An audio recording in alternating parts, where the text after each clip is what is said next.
เขามาซุนหน้าพัดน้ำมันหน้าพัดท่วมเหมือนได้ไหมมันบ่เห็นงูมันย่วงเพ่ง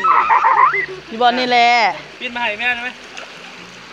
น้าบอกจริงๆอุตส่าห์มาเล่นตาดบ่มีไผมีแต่ครอบครัวโตเฮ้อเมื่อนี่เฮามายามอันนั้นตาดเฮาแขกกับบ่มีแต่เฮาหมื่นไหนตัวไหลลูกเขาย่างมา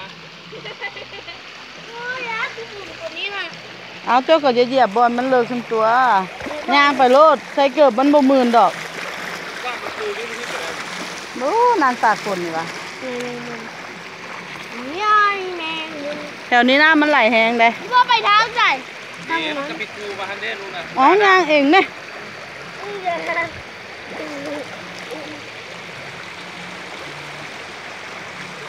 นั่งเล่นนี่ก็ได้เอานั่งนี่ก็ได้นี่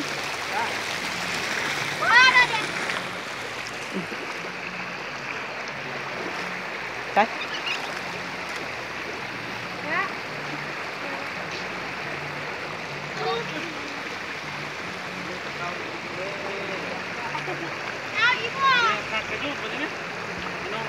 ปากแตกเด้อ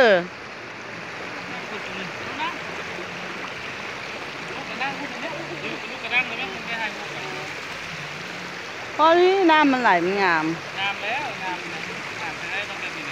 มีแต่เฮาเนาะ โมมีแบบมันญาติถ้าเจ้าเราบ่เมียนงามไม่งาต่อ